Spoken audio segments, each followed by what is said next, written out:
Father doctor Mathews അഴകുന്നത്തച്ഛൻ, സാറെ, ഇവിടെ പങ്കെടുക്കുന്ന പ്രിയപ്പെട്ടവരെ എല്ലാവർക്കും നമസ്കാരം. പത്തനംതിട്ടയിൽ വരുമ്പോൾ ഇതിനു മുമ്പൊരിക്കൽ വന്നപ്പോഴും ഇപ്പോൾ വന്നപ്പോഴും എനിക്ക് എഴുത്തുകാരനായ വിനോദ് ഇളവള്ളൂരിനെ കാണാൻ സാധിച്ചു. എനിക്ക് വളരെ സന്തോഷമുണ്ട്. ഞാനത് ആദ്യം ശ്രദ്ധിച്ചില്ലായിരുന്നു. അദ്ദേഹം ഇവിടെ ഉണ്ടെന്നുള്ളതിൽ വളരെ സന്തോഷം നൽകുന്നു. ഇന്ന് ഇവിടെ പ്രകാശനം ചെയ്യുന്ന ഈ ഗാനത്തിൻ്റെ ദൃശ്യാവിഷ്കാരം ജയചന്ദ്രൻ പാടി എന്നതാണ് എന്ന് അച്ഛൻ പറയുകയുണ്ടായി. മറ്റു രണ്ട് കാര്യങ്ങൾ അച്ഛൻ സൂചിപ്പിച്ചത് ഒന്ന്, ഇതൊരു പ്രണയ ഗാനമാണ് എന്നുള്ളതാണ്. അച്ഛൻ പ്രണയഗാനം എഴുതി അതൊരു വിവാദമാകുമോ എന്ന് അച്ഛൻ സംശയം പ്രകടിപ്പിക്കുകയും ചെയ്തു.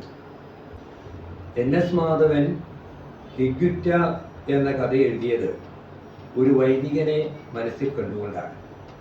ഗീവർഗീസ് അച്ഛൻ എന്നാണ് അതിലെ കഥാപാത്രത്തിൻ്റെ പേര്. അച്ഛൻ ഇവിടെ പറഞ്ഞ ഒരു വാക്യം ഞാൻ വളരെ ശ്രദ്ധയോടെ കേൾക്കുകയായിരുന്നു. അച്ഛന്മാരുടെ ജോലി എന്ന് പറയുന്നത് ആശ്വസിപ്പിക്കുക, ഉപദേശിക്കുക തുടങ്ങിയ കാര്യങ്ങളാണ്. പക്ഷേ വാഴക്കുന്നത്ത് അച്ഛൻ ആ ഗീവർഗീസ് അച്ഛനെ പോലെ കളത്തിൽ ഇറങ്ങി പ്രവർത്തിക്കുവാൻ ആഗ്രഹിക്കുന്ന ഒരു വൈദികനാണ്. അത്തരം വൈദികർക്ക് ഒട്ടേറെ പ്രതിസന്ധികൾ നേരിടേണ്ടി വരും. അത് അച്ഛനും ചിലപ്പോൾ നേരിടേണ്ടി വരുമായിരിക്കും. എങ്കിലും അതിനെയൊക്കെ അതിജീവിക്കുവാനുള്ള കഴിവ്, ശേഷി അച്ഛനുണ്ട്.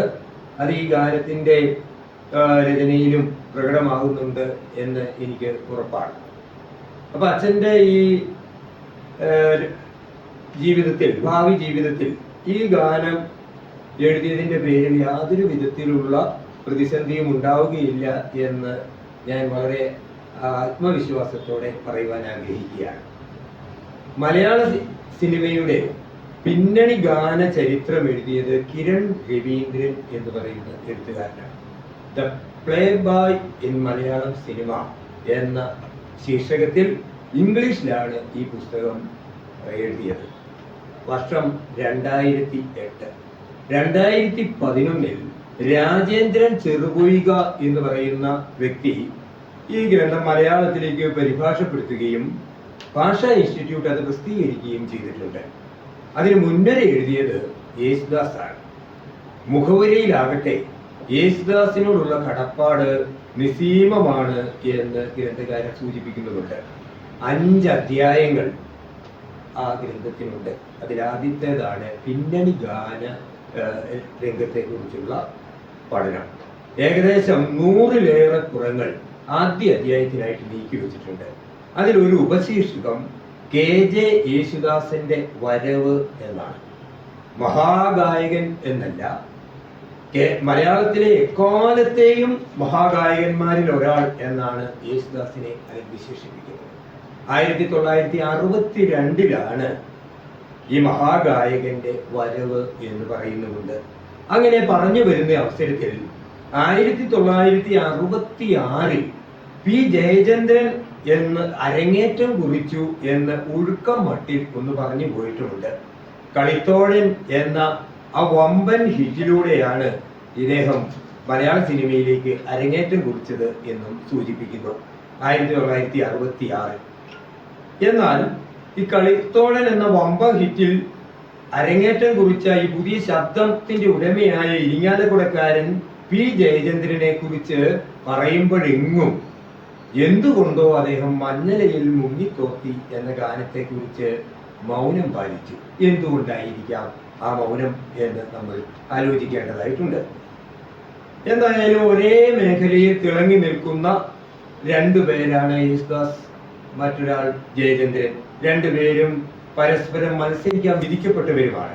പക്ഷെ അവരുടെ ഹൃദയ വിശാലതയും പരസ്പര ബഹുമാനവും വെളിപ്പെടുത്തപ്പെട്ട നിരവധി സന്ദർഭങ്ങൾ ഉണ്ട്. അതിൽ പലതും നമ്മൾ വായിച്ച് അറിഞ്ഞിട്ടുണ്ട്, ചിലത് നമ്മൾ പറഞ്ഞു കേട്ടിട്ടുണ്ട്. യേശുദാസിന് വേണ്ടി രാവണപ്രഭുവിൽ ട്രാക്ക് പാടുവാൻ തയ്യാറായ ജയചന്ദ്രനെ കുറിച്ചുള്ളതാണ് അതിലൊന്ന്. എന്നാൽ ആ സിനിമയിൽ ഹിറ്റായി മാറിയത് ജയചന്ദ്രൻ പാടിയ യുഗ്മഗാനം അറിയാതെ എന്ന് തുടങ്ങുന്ന ഗാനമാണ്. ഇവരിൽ ആരാണ് മലയാളികളുടെ ഗാനസങ്കല്പത്തെ രൂപപ്പെടുത്തിയത്? പാടുന്ന ഓരോ പാട്ടിലും ആത്മമുദ്ര പതിപ്പിക്കുന്ന ഗായകനാണ് ജയചന്ദ്രൻ. ഭാവ ഗാംഭീര്യമാണ് ജയചന്ദ്രന്റെ മുഖമുദ്രയെങ്കിൽ സ്വര ഗാംഭീര്യമാണ്, ഇല്ലെ ശബ്ദ ഗാംഭീര്യമാണ് യേശുദാസിന്റെ മുഖമുദ്ര.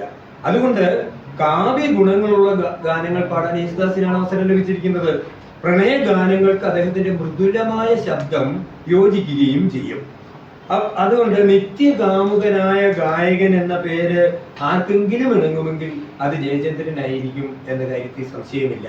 അച്ഛന്റെ പ്രണയഗാനവും അദ്ദേഹം തന്നെയാണ് പാടുന്നത്. അദ്ദേഹത്തിന്റെ ആലാപന ശൈലിക്ക് ഇണങ്ങുന്ന ഒരു ഗാനമാണ് അച്ഛൻ എഴുതിയിരിക്കുന്നത് എന്നതും പ്രത്യേകം ഓർക്കാവുന്നതാണ്.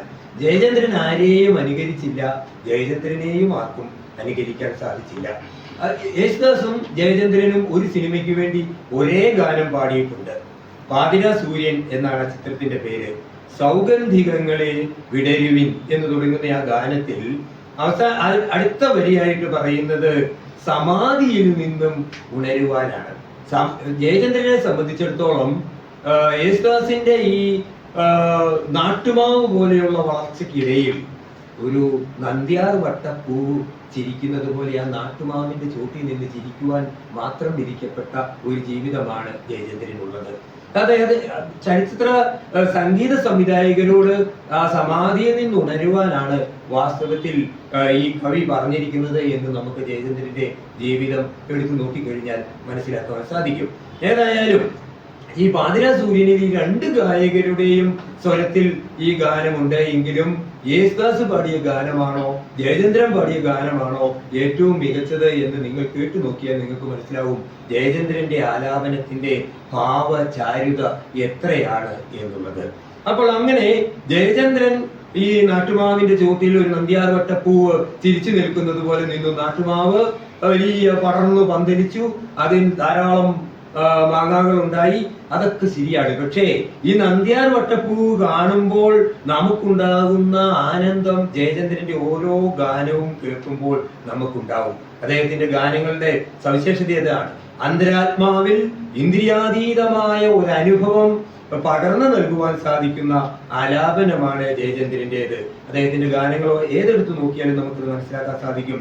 അഷ്ടപതിയിലെ ഗായികേ നായികേ യക്ഷഗായികേ എന്ന് തുടങ്ങുന്ന ഒരു ഗാനമുണ്ട്. അത് ഞങ്ങളുടെ പാലായില് വെട്ടൂർ രാമൻ നായർ എന്ന് പറയുന്ന നോവലിസ്റ്റ് എഴുതിയ ഒരു സിനിമയുടെ ഒരു നോവലിന്റെ ചലച്ചിത്രാവിഷ്കാരമായിരുന്നു ചിത്രം ജീവിക്കാൻ മറന്നുപോയ സ്ത്രീ എന്നായിരുന്നു. അപ്പോൾ അതിലെ ഗാനം ജയചന്ദ്രൻ പാടിയ ഗാനമാണ് നമ്മുടെ അന്തരാത്മാവിൽ ഒരു ചലനം ഉണ്ടാക്കുന്നത് എന്ന കാര്യത്തിൽ സംശയമില്ല.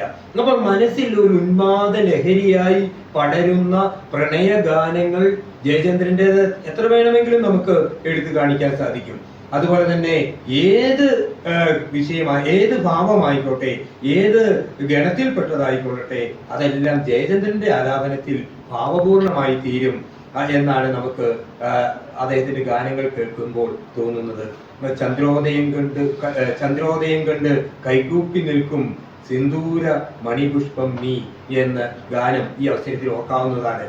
അപ്പൊ അത് മാത്രമല്ല, സിന്ധു എന്ന ചിത്രത്തിന് വേണ്ടി ഈ ഗാനം എഴുതിയ ശ്രീകുമാരൻ തമ്പിയുടെ മനസ്സിൽ അപ്പോൾ ഉണ്ടായിരുന്നത് ജയചന്ദ്രനായിരിക്കും എന്ന് ഞാൻ ഓർക്കുന്നു. അപ്പോൾ ആ ചന്ദ്രോദയം എന്നതിന്റെ മുമ്പിൽ ജയനും കൂടി ചേർക്കുമ്പോൾ ജയചന്ദ്രോദയം കണ്ട് എന്ന് നമുക്ക് അതിനെ മാറ്റാൻ സാധിക്കും. അത്ര കൃത്യമായിട്ട് ഈ ജയചന്ദ്രനെ മനസ്സിൽ കണ്ടുകൊണ്ടാണ് ശ്രീകുമാരൻ തമ്പി ഈ ഗാനം രചിച്ചിരിക്കുന്നതെന്നും അദ്ദേഹത്തിന്റെ ജീവിതത്തോട് എത്രമാത്രം ഇണങ്ങി പോകുന്നുണ്ട് എന്നും നിങ്ങൾക്ക് സിന്ധു എന്ന ചിത്രത്തിന് വേണ്ടി എഴുതി ഈ ഗാനം പരിശോധിച്ചാൽ മനസ്സിലാക്കാൻ സാധിക്കും. ഞാനത് വിശദീകരിക്കുന്നില്ല എങ്കിൽ പോലും പറയും, ജന്മാന്തരങ്ങളിലൂടെ ജനങ്ങളുടെ ഉള്ളിൽ സംഗീതമായി ഓരോ ജീവബിന്ദുക്കൾ തോറും തേൻതുള്ളികളായി അലിഞ്ഞ് ഒന്നു ചേരുന്ന നാദവും ഭാവവും എന്ന് ആരെക്കുറിച്ചാണ് ശ്രീകുമാരൻ തമ്പി ആ ഗാനത്തിൽ എഴുതിയിരിക്കുന്നത് എന്ന് നമുക്ക് ആലോചിക്കാവുന്നതാണ്. അത് ജയചന്ദ്രനെ കുറിച്ചായിരിക്കും. അപ്പോൾ സത്യത്തിൽ ഈ സമാധിയിൽ നിന്ന് നമ്മുടെ സംഗീത സംവിധായകന്മാർ ഉണരുകയും ജയചന്ദ്രന്റെ സിദ്ധികളെ കണ്ടെത്തുകയും ചെയ്തപ്പോൾ ആ വടവൃക്ഷമായി തീർന്ന യേശുദാസിനേക്കാൾ മലയാളിയുടെ മനസ്സിൽ പ്രണയാനുഭൂതി പകർന്നു തരുവാൻ അദ്ദേഹം ജയചന്ദ്രന്റെ ആലാപനത്തിനും അതിനനുസരിച്ച് അദ്ദേഹത്തിന് ഗാനങ്ങളും കിട്ടി. അതിന്റെ ഒരു ഏതാണ്ട് അദ്ദേഹത്തിന്റെ അവസാന അദ്ദേഹത്തിന്റെ ഈ ഏറ്റവും പുതിയ അവസാനം എന്നല്ല ഏറ്റവും പുതിയ ഗാനങ്ങളിൽ ഒന്നായി ഇത് നമ്മുടെ ഗാനാസ്വാദകരുടെ ഹൃദയത്തിൽ ഈ ഗാനം ഉണ്ടാകട്ടെ എന്ന് ആശംസിച്ചുകൊണ്ട് ഞാൻ വാഴക്കുന്ന് അച്ഛൻ എഴുതിയ ദൃശ്യാവിഷ്കാരം നടത്തിയ ഈ വീഡിയോ റിലീസ് ചെയ്യുന്നതായി